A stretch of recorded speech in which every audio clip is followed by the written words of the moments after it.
Hi hello viewers, welcome to late night talk. So இன்னைக்கு நான் உங்களை இந்த பாட்காஸ்ட்டில் சந்திக்கிறதுக்கு ரொம்ப சந்தோஷப்படுறேன். ஸோ இன்னைக்கு நாள் எல்லாருக்குமே நல்லா போயிட்டு இருக்கும்னு நான் நம்புகிறேன்.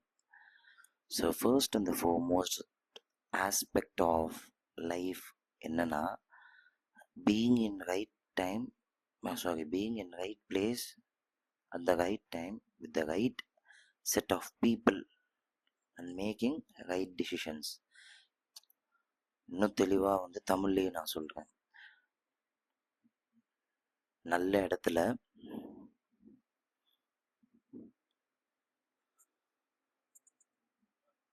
நல்ல மனிதர்கள் கூட நல்ல முடிவுகள் எடுத்துக்கிட்டு நல்ல நேரத்தில் இருக்கணும் அப்படிங்கிறது தான் லைஃபோட சாராம்சமே. லைஃப் எல்லாருமே அதுக்காக தான் வாழ்கிறாங்க.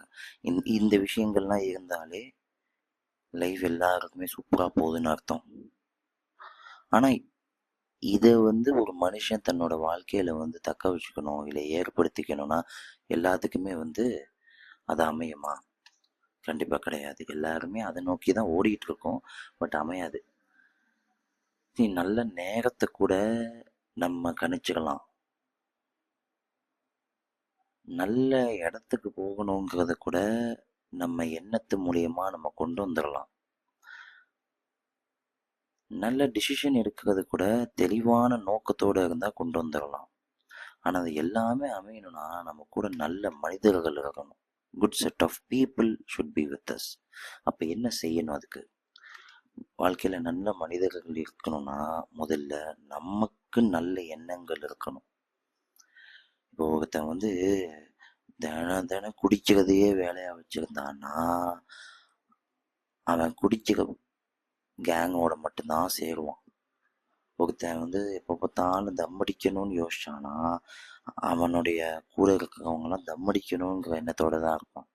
ஒருத்தன் ரொம்ப ஸ்ட்ரெஸ்ட் அவுட்டாக இருந்தான்னு வச்சுக்கோங்களேன், எப்போவுமே ஸ்ட்ரெஸ்ஸில் இருந்தான், அதாவது அன்வான்ட் ஸ்ட்ரெஸ், ஆங்ஸைட்டி இதுக்குள்ளேயே இருந்தான்னா அவனை சுற்றி இருக்கிறவங்களுக்கு அந்த ஒரு ஆங்ஸைட்டியை கொடுத்துட்டு இப்போ நீ எதை கொடுக்குறியா தானே அவனை திரும்ப வரும். அப்போ ஆப்வியஸ்லி என்ன ஆகுது? உன்னை சுற்றி இருக்கிறவங்களும் நெகட்டிவாக மாறிடுறாங்க. இது ஒன்று சிம்பிளான லாஜிக். உனக்கு ஒரு கஷ்டம் வருது, நீ உன் ஃப்ரெண்டுக்கிட்ட போய் புலம்புற. இப்போ உன் ஃப்ரெண்டு கேட்டுட்டு அமைதியாக விட்டுட்டான் அப்படின்னா பிரச்சனை இல்லை. ஆனால் அதே ஃப்ரெண்டு திருப்பி ஒன்றை மாதிரியே புலம்ப ஆரம்பிச்சானா நீயும் புலம்ப, அவனும் புலம்ப, நீயும் புலம்ப, அவனும் புலம்ப, நீயும் புலம்ப, அவனை புலம்ப, ஒன்றுமே இல்லை. அந்த பிரச்சனைக்கு சொல்யூஷன் கிடைக்காது. இதுதாங்க லைஃப். இதுதாங்க உண்மையான நம்ம கிட்ட இருக்கக்கூடிய பெரிய பிரச்சனையே இதுதான். நம்ம லைஃப்பை நம்ம தான் வாழணும், நம்ம தான் ஆளணும். நம்ம வாழ்க்கையில நம்ம வாழ்க்கையில சுற்றி இருக்கிறவங்கள இவங்க சரியில்லை, அவங்க சரியில்லை, இவங்க தப்பு, அவங்க தப்பு, அவங்க மேல எந்த தப்பு இருக்கு, குத்தம் கண்டுபிடிச்சுக்கிட்டே இருந்தால் ஒன்றுமே பண்ண முடியாது. வாழ்க்கையை அக்செப்ட் பண்ண தெரியணும். பொதுவாகவே வாழ்க்கைங்கிறது ரொம்ப அழகான ஒரு விஷயந்தான். அந்த வாழ்க்கையை ஏன் அக்செப்ட் பண்ண தெரியல? அதுதான் நான் கேட்குறேன். ஏன் அக்செப்ட் பண்ண முடியாது? எல்லாருமே அவங்கவுங்க வாழ்க்கையை அக்செப்ட் பண்ண முடியுமே. ஆனால் அவங்களால அக்செப்ட் பண்ண முடியாததுக்கான காரணம் என்ன? அதை தான் நீங்கள் ஃபர்ஸ்ட் ஆஃப் ஆல் தெரிஞ்சுக்கணும். ஸோ என்னுடைய வாழ்க்கையில் நான் எப்போதுமே மைண்டில் இருக்கக்கூடிய விஷயம் என்னன்னா, என்னதான் ஆனாலும் நம்மளால கண்ட்ரோல் பண்ண முடியாத விஷயத்த நம்ம கண்ட்ரோல் பண்ணணும்னு நினைக்கக்கூடாது. இது மைண்டில் எப்போதுமே நான் வைக்கிறது.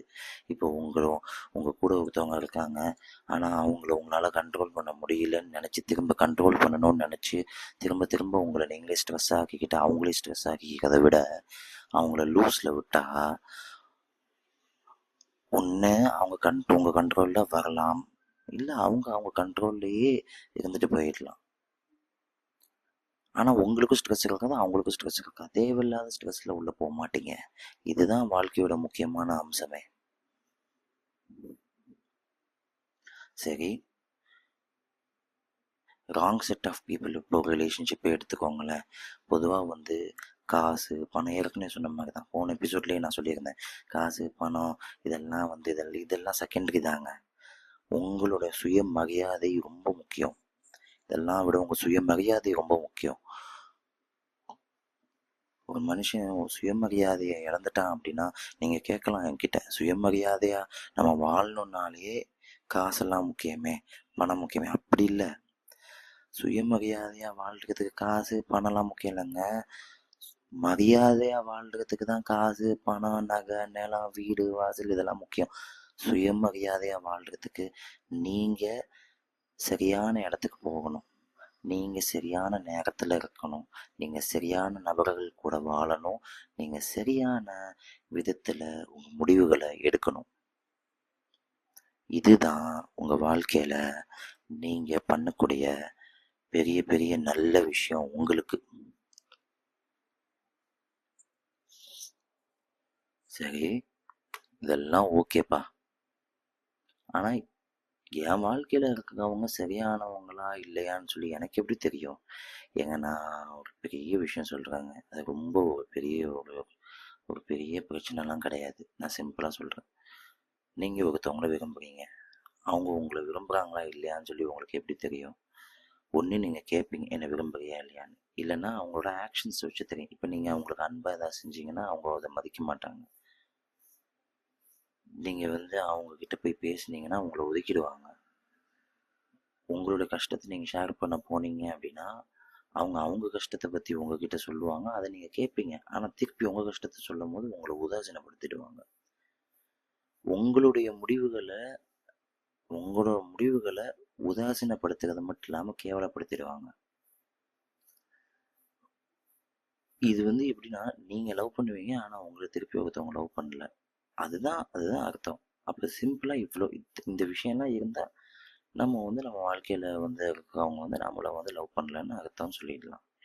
ஆனா நான் என்ன சொல்றேன்னா, வாழ்க்கையில இருக்கக்கூடியவங்க தவறானவங்கன்னு நீங்க எப்படி தெரிஞ்சுக்குவீங்க? அது ரொம்ப ரொம்ப ரொம்ப ரொம்ப சிம்பிள்.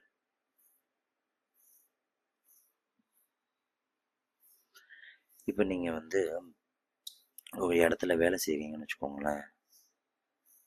உங்க முடிவுகளுக்கு வேல்யூ கொடுக்கலனாலும் பரவாயில்லைங்க. ஆஸ் அ ஹியூமன் உங்கள் சஜஷனுக்கு வேல்யூ இருக்கணும்.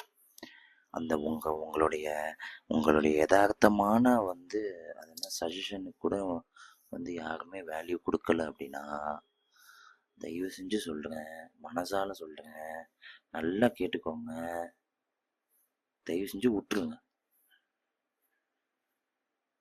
தயவு செஞ்சு அந்த இடத்துல நீங்கள் இருக்காதீங்க.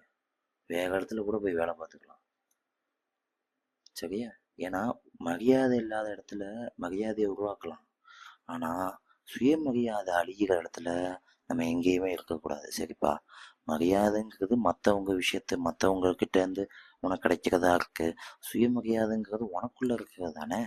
சுற்றி இருக்கிறவன் எப்படி இருந்தானே, நீ சுயமரியாதையோட இருக்கலாம்ல அப்படின்னு நீங்க கேட்கலாம். ஆனா உண்மை என்ன அப்படின்னா, சுயமரியாதையோட வாழ்றதுக்கான காரணம் நம்மளை சுத்தி இருக்கிறவன் நம்மளை மதிக்கணுங்கிறதுக்காக மட்டும் இல்லை, நம்மளை மதிச்சுக்கணும். நம்மளை மதிக்கணும்னா நம்ம சுத்தி இருக்கிற விஷயங்கள் நல்லா இருக்கணும்னு சொல்றேன்.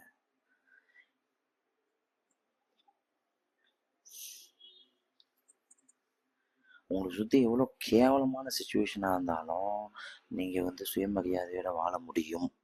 ஆனா அதை முக்காவாசி பேரால முடியாது. அதுக்கு ஹை லெவல் ஆஃப் இன்டெலிஜென்ஸ் வேணும். சுத்தி எத்தனை பேர் உங்களை அசிங்கப்படுத்தினாலும் கேவலப்படுத்தினாலும் உங்களோட பாதையை நோக்கி நீங்க போய்கிட்டே இருக்கணும். இதுதாண்டா என் பாதை, இப்படி தாண்டா நான் போயிட்டு இருக்கேன், நடந்துட்டு இருக்கேன். நாளைக்கு நல்ல ஞாபகம் வச்சுக்கோங்க, நாளைக்கு நான் செத்துட்டா என் கூட சேர்ந்து யாரு சாவ மாட்டான். நாளைக்கு காலையில நான் எந்திரிப்பேனா மாட்டேனா தெரியாது. நிரந்தரமே இல்லாத வாழ்க்கையில நான் எதுக்கடா நிக்கணும்? நான் இந்த வழியில போறேன், என் கூட வரதுனா வா, வரலன்னா உன் வழியில நீ போ, நான் தடுக்கல. ஆனா என் வழியில நான் நடந்து போய்கிட்டே இருப்பேன். இதுதான் என் வழி.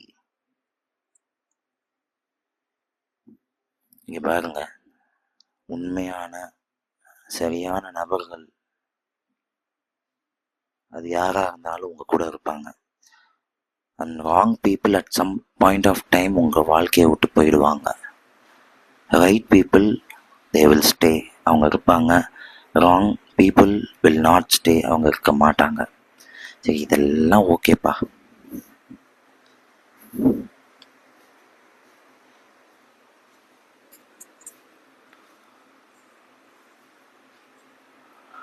நான் வாழ்க்கையில் ரொம்ப கஷ்டப்பட்டுட்டு இருக்கேன். ஆனால் ஒருத்தர் எனக்கு நல்லா உதவுனாங்க. இப்போ அவங்களே எனக்கு குளிப்பதுக்காங்க. ஆனால் அவங்கள என்னால் ஒதுக்க முடியல. அப்படின்னா உண்மையை சொல்லணும்னா, you are making a big mistake. நீங்கள் பெரிய ஒரு தவறு பண்ணிகிட்டு இருக்கீங்கன்னு அர்த்தம். நல்லா தெரிஞ்சுக்கோங்க. உங்களுக்கு ஒருத்தவங்க உதவி செஞ்சாங்கன்னா திருப்பி உதவி செய்யுங்க. அதுக்காக அவங்களுக்கு பொறுத்து போகணும்னு அவசியமே கிடையாது. என்னை பொறுத்த மட்டும் எப்போதுமே எனக்கு யாராச்சும் உதவி செஞ்சா நான் அதை மறக்க மாட்டேன். நான் திருப்பி உதவி பண்ணுவேன். ஆனால் அவங்க எனக்கு ஒரு பெரிய ஒரு ஹேர்டிலாக இருக்காங்க, ஒரு பெரிய தடங்களாக இருக்காங்கன்னா ஒதுக்கி விட்டுருவேன், தட்டி விட்டுருவேன். என்னை பொறுத்த மட்டும் என் மனசாட்சி மட்டும்தான் என்னுடைய ஒரே துணை. என் மனசாட்சி மட்டும்தான் என்னோட ஒரே என் பேச்சு. ஏன் உண்மையை சொல்லணுங்க, உண்மையை சொல்லணும். என் மனசுலேருந்து ஒரு உண்மையை சொல்லணும்னு நினைக்கிறேன். என் மனசாட்சி சொல்கிறத நான் எப்போதுமே கேட்பேன். சில நேரத்தில் நான் சில விஷயங்கள் சொல்லும் போது செய்யும் போதெல்லாம் அவ்வளோ பயம் இருக்கும். ஆக்சுவலி வாழ்க்கையில் நிறைய ஜெயித்தவங்க எல்லாருமே மனசாட்சிக்கிட்ட நிறைய பேசுவாங்க. நானுமே அப்படிதான் எக்கச்சக்கமாக பேசுவேன். ஏகப்பட்ட விஷயங்களை டிஸ்கஸ் பண்ணுவேன். நீங்களும் பண்ணி பாருங்க, அது செம்ம ரிசல்ட்டாக இருக்கும். ஆனால் சரி, to be honest, self-worth is always important. Without self-worth, you cannot live your life longer and happier and satisfied. நல்லா தெரிஞ்சுக்கோங்க. நீங்கள் இப்போ ஒன்றும் இல்லை, நீங்கள் கல்யாணம் ஆகிடுச்சு, உங்களுக்கு குழந்தை இருக்குது, உங்களுக்கு மனைவிக்கு குழந்தை இருக்குது, நீங்கள் அதை நல்லா சந்தோஷமாக வாழ்ந்துட்டுருக்கீங்க. திடீர்னு உங்களுக்கு உங்கள் மனைவிக்கு ஏதோ ஒரு பிரச்சனை, உங்களுக்கு உங்கள் மனைவி உங்ககிட்ட சாட்டிஸ்ஃபைடாக ஃபீல் பண்ணல, அதனால் உங்களுக்கு ரொம்ப ஸ்ட்ரெஸ் ஆகுது.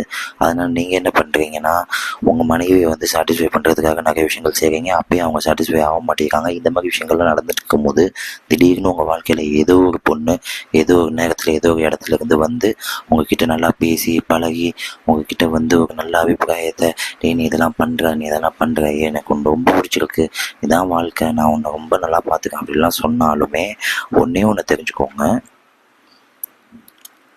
You cannot live happier with any other woman than your wife. அதான் உண்மை. உங்கள் வாழ்க்கையை அழிச்சிருவாங்க.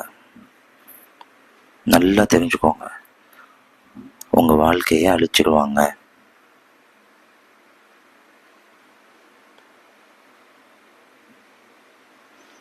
மனைவிக்கு துரோகம் பண்ணிக்கிட்டு இன்னொரு பெண்ணோட வாழ்கிறது மிகப்பெரிய தவறு. அது உங்கள் வாழ்க்கையை அழிச்சிடும். ஏதோ ஒரு கட்டத்தில் ஏதோ ஒரு இடத்துல உங்கள் வாழ்க்கை அழிஞ்சிடும். அதனால தான் நான் எப்போதுமே சொல்கிறது, stay in one relationship or in no relationship. ஒரு ரிலேஷன்ஷிப்பில் இருக்க முடிஞ்சால் இருங்க, இல்லையா எந்த ரிலேஷன்ஷிப்லையும் இருக்காதீங்க. ஸோ பேசிக்காக நான் சொல்ல விரும்புகிறதே அதாங்க, உங்கள் செல்ஃப் ஒர்த் ரொம்ப முக்கியம். ஏதோ ஒரு நாள் 2 நாள் ஆசைக்காக தயவு செஞ்சு ராங் செட் ஆஃப் பீப்புள் கூட சேர்ந்து போயிடாதீங்க. நான் ஏற்கனவே சொன்ன மாதிரி தண்ணி அடிக்கிறவங்க கூட சேர்ந்தா தண்ணி அடிக்கிறத விட முடியாது, மாறவும் முடியாது. தம் அடிக்கிறவங்க கூட சேர்ந்தா தம் அடிக்கிறத விடவும் முடியாது, மாறவும் முடியாது. உங்களை ரொம்ப ஒருத்தவங்க ஸ்ட்ரெஸ் ஆகிக்கிட்டே இருந்தாங்க, நீங்கள் அவங்கள ஸ்ட்ரெஸ் ஆக்க விட்டுக்கிட்டே இருந்தீங்கன்னா நீங்கள் அந்த ஸ்ட்ரெஸ்ஃபுல் சுச்சுவேஷன்லேருந்து வெளியே வர முடியாது. அட்லீஸ்ட் உங்களால் ஒதுக்க முடியலன்னா அட்லீஸ்ட் இந்த ஸ்ட்ரெஸ்ஃபுல் சுச்சுவேஷன்ஸை அண்டர்ஸ்டாண்ட் பண்ணி உங்களுக்கு நீங்களே சொல்லிக்கோங்க, என்னை நீ என்ன அடித்தாலும் தட்டினாலும் நான் நடந்து போய்கிட்டே தாண்டா இருப்பேன்னு சொல்லுங்கள். அதுதான் உண்மையான செல்ஃப் ஒர்த். ஸோ எனிவேஸ், உங்களை பார்த்தது உங்கள்கிட்ட இன்றைக்கி பேசுனது ரொம்ப சந்தோஷம். I will meet you in next episode.